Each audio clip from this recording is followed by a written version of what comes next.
mengadakan supervisi kelas, tapi sebelum saya melakukan supervisi, kita bercakap-cakap dulu yang tujuannya kita sharing dan berbagi ilmu serta pengalaman yang nantinya akan bermanfaat untuk supervisi Bu Ike besok. Bu Ike tentunya setuju? Setuju sekali, Bu. Oke, begini Bu Ike, kalau boleh tahu nih, saat supervisi nanti materinya apa? Jadi nanti ketika Ibu mau supervisi saya, materinya mulok bahasa Jawa dengan topik cangkriman. Cangkriman dapat juga dikatakan sebagai suatu permainan di mana kita harus mencari tahu arti dengan cara menebaknya. Oh iya. Cangkriman ya Bu ya. Iya. Nah, kalau boleh tahu untuk supervisi besok, langkah-langkah pembelajarannya seperti apa? Sesuai dengan SOP yang saya buat, saya akan melakukan kegiatan pendahuluan seperti mengucapkan salam, kemudian mengecek kondisi kelas dan kehadiran siswa. Selanjutnya adalah kegiatan persepsi lanjut kepada kegiatan inti, kemudian eksplorasi, yaitu saya menjelaskan tentang materi pokok pembelajaran. Dan nanti rencananya saya akan melakukan strategi pembelajaran berupa pembagian kelompok, kemudian ada kegiatan tanya jawab juga antara guru dan siswa. Masuk dalam kegiatan elaborasi, yaitu siswa mendengarkan penyampaian materi dari saya. Siswa juga melakukan tanya jawab kembali melalui materi yang saya sampaikan. Kemudian ada konfirmasi. Nah, konfirmasi kegiatan ini, siswa melakukan penyimpulan terhadap materi yang saya ajarkan, dan nanti ada beberapa anak yang saya minta ke depan untuk melakukan presentasi. Kemudian baru saya membuat kesimpulan dari materi pembelajaran hari ini. Selanjutnya ada kegiatan penutup, yaitu mengevaluasi kegiatan dengan cara menanyakan kembali kepada siswa tentang materi, apakah mereka sudah paham atau mungkin ada pertanyaan lagi. Bagus sekali Bu Ike.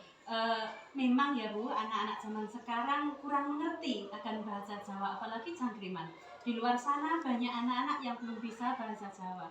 Jangankan anak-anak, orang dewasa saja banyak yang salah kaprah dalam bahasa Jawa. Betul sekali Bu. Dengan cangkriman ini saya berharap mereka akan menyukai bahasa Jawa, dan tanpa mereka sadari mereka berlatih penerapan bahasa Jawa melalui kegiatan pembelajaran cangkriman.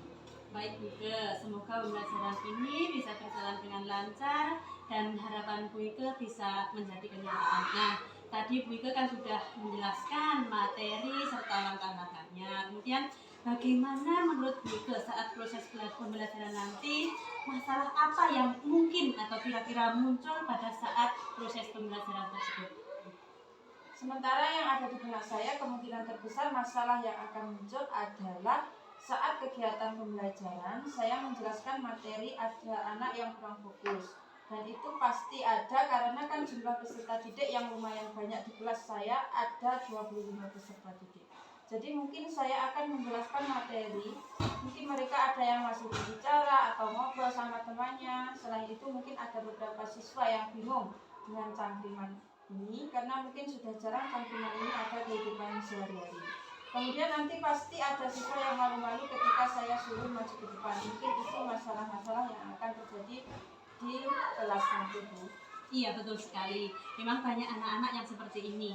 Bingung juga sih pada jika kita tanpa mereka juga biasa di depan teriak-teriak, nyanyi-nyanyi.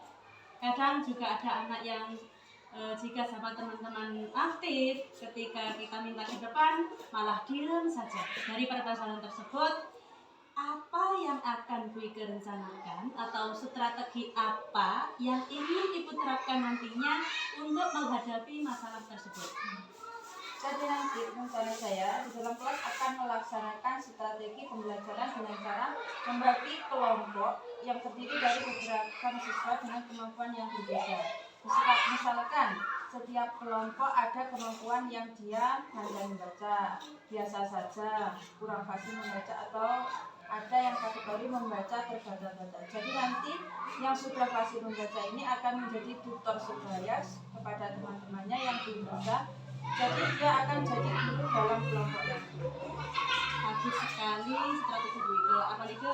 Apalagi ini Bu Ike sudah membagi kelompok dengan siswa yang heterogen. Memang meski sudah kelas 6, kadang masih juga anak yang membacanya terbata-bata. Bagus sekali Bu Ike. Mungkin kita sebagai guru memang perlu bantuan dari peserta didik yang memiliki kemampuan di atas rata-rata untuk membimbing teman-temannya. Mungkin di sela-sela kegiatan saya akan menyelipkan untuk menonton video, tapi tidak menggunakan proyektor. Saya akan menggunakan Chromebook, di mana satu kelompok satu Chromebook. Karena jika satu layar nanti mereka akan rebut dan tidak fokus. Nanti mereka akan menonton video secara penyampaian cantilan bahasa Jawa yang benar seperti apa. Baik, saya setuju sekali dengan ide-ide Bu Ike ini. Sebenarnya kita mengajarkan juga untuk bisa fokus dan pikiran tidak kemana-mana. Nah Bu Ike, kita tadi sudah bicara masalahnya, tantangannya, strateginya yang akan Bu Ike lakukan. Nah saat supervisi nanti. Nah, tanggung jawab Bu Ike nih. Setelah Bu Ike menjelaskan masalah yang mungkin terjadi dan strateginya, kemudian tanggung jawab apa yang akan Bu Ike lakukan supaya lebih baik lagi? Jadi tanggung jawab yang akan saya lakukan agar menjadi guru yang lebih baik, kreatif, berpotensi. Saya akan terus belajar mencari referensi, strategi pembelajaran agar siswa tertarik dan fokus untuk ikut belajar. Dan mungkin setelah Bu Eni melakukan observasi ini, Bu Eni akan melakukan revisi-revisi yang akan membantu saya untuk mencari lebih luas dari strategi-strategi yang akan saya lakukan pada saat nanti saya di supervisi. Oke, bagus sekali Bu Ike. Jadi kita sama-sama belajar ya apa-apa yang harus kita lakukan saat supervisi nanti. Memang sih untuk melakukan sesuatu itu harus butuh keyakinan dan tanggung jawab yang besar. Saya mendorong Bu Ike untuk melakukan yang terbaik. Mungkin sampai di sini Bu Ike, mudah-mudahan saat observasi nanti Bu Ike melakukan yang terbaik dan terhebat. Iya Bu, dan semoga anak-anak nanti akan mendukung sepenuhnya kegiatan yang akan saya lakukan. Saya yakin anak-anak akan sangat mendukung karena dilihat dari strategi yang Bu Ike rancang sudah bagus dan anak-anak yakin akan antusias. Mudah-mudahan saat pertemuan observasi Bu Ike lebih siap dan lebih semangat lagi. Cukup sekian Bu Ike, terima kasih waktunya dan mudah-mudahan percakapan ini bermanfaat untuk kita dan insya Allah barokah. Iya Bu, sama-sama. Amin.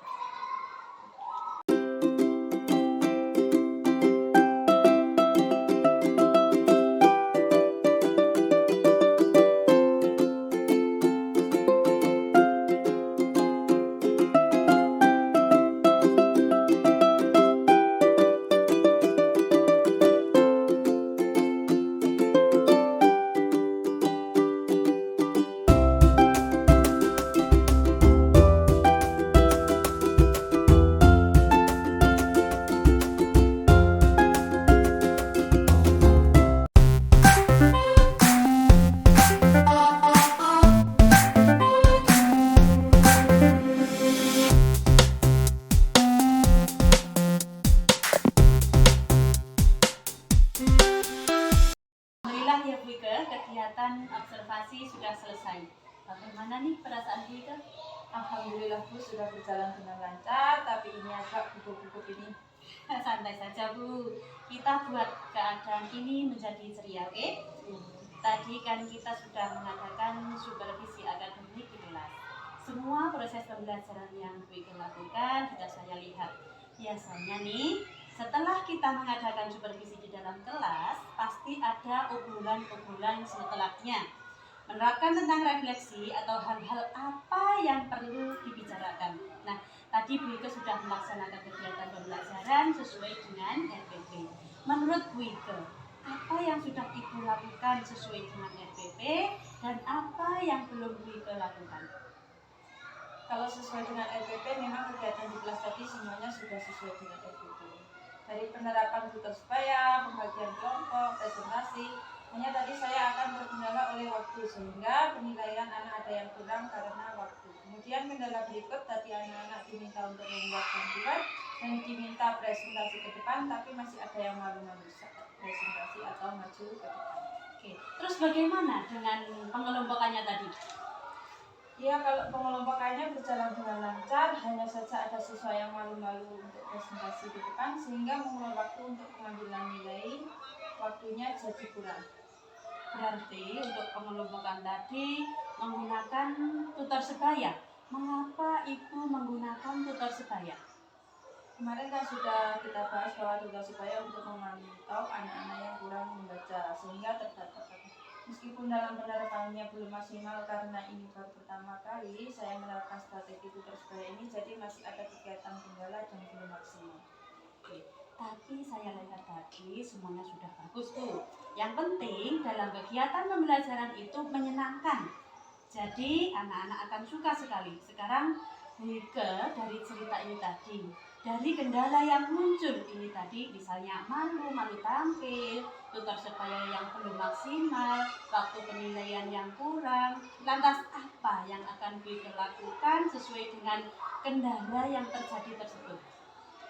Melihat kejadian tadi khususnya di siswa yang malu-malu untuk maju, itu sangat menjadi kendala besar bagi saya karena itu yang menjadi penyebab waktu yang kurang. Jadi untuk kedepannya saya akan menumbuhkan semangat lagi ke anak-anak supaya mereka percaya diri dan tidak malu lagi untuk presentasi di depan. Saya akan memotivasi mereka bahwa maju ke depan itu bagus, bisa menjadi contoh yang baik untuk temannya. Kalau sudah tidak ada yang malu-malu lagi, otomatis waktu kan bisa berjalan dengan lancar sesuai dengan rencana pembelajaran yang sudah dilakukan untuk nilai tidak keteteran seperti yang tadi. Oke, bagus sekali Bu. Untuk kedepannya Bu Ika akan berusaha memicu tingkat percaya diri anak agar lebih meningkat sehingga lebih baik lagi. Nah, dari rencana yang telah Ibu rancang tadi, sekarang tanggung jawab Ibu untuk rencana Ibu ke depan apa? Jadi tanggung jawab saya akan berusaha menjadi guru yang lebih baik, kreatif, dan saya akan terus mencari strategi-strategi pembelajaran untuk melatih siswa-siswa saya agar lebih percaya diri dan tidak malu-malu lagi. Oke, hebat sekali Bu Ika, alhamdulillah. Rencana Bu Ika sudah bagus sekali. Nah, sekarang Bu Ika saya mau tanya nih. Bu Ika kan sudah melaksanakan supervisi. Seperti kita nih sudah cerita banyak. Saya sudah dapat pengalaman, informasi dari Bu Ika. Sekarang, perasaan Bu Ika setelah disupervisi di dalam kelas seperti apa? Perasaan saya mungkin tadi pada saat proses pembelajaran belum maksimal ya, karena terkendala waktu dan lain-lain. Saya merasa masih tertantang untuk terus mencari strategi-strategi pembelajaran yang baru supaya bisa menarik minat anak agar lebih pede dan tidak malu-malu, supaya mereka lebih fokus pada pembelajaran. Saya akan terus belajar dan belajar. Kalau menurut Bu Ika lebih baik yang mana? Kegiatan pembelajaran hari ini atau yang sebelumnya? Yang ini dong, kalau yang kemarin kan masih ada beberapa anak yang kurang fokus. Kalau ini semua siswa sudah terlihat dalam kegiatan pembelajaran, jadi kegiatan pembelajaran saat ini lebih bagus dari sebelumnya. Oke, setelah kegiatan pembelajaran yang Bu Ika lakukan tadi, apa yang sudah Ibu temukan dalam proses pembelajaran tadi? Saya mencoba mengaitkan dengan kemampuan ABA 21, yaitu bahwa kemampuan berkolaborasi itu penting. Jadi saya bisa melatih kemampuan saya sendiri dalam berkolaborasi khususnya dalam proses pembelajaran berdua. Oke, ya betul memang. Keterampilan berkolaborasi sangat diperlukan dalam kegiatan proses pembelajaran. Karena dengan menerapkan keterampilan berkolaborasi akan melatih mereka untuk bekerja sama, berkomunikasi, berinteraksi. Oke, Bu Ika, alhamdulillah semua sudah berjalan dengan lancar, sudah kita lewati dari pra observasi, observasi, dan pasca observasi. Alhamdulillah banyak ilmu yang saya dapat hari ini. Terima kasih banyak Bu Ika ya. Semoga Bu Ika menjadi guru yang hebat dan lebih hebat lagi. Terima kasih Bu Ika nggih. Wassalamualaikum warahmatullahi wabarakatuh.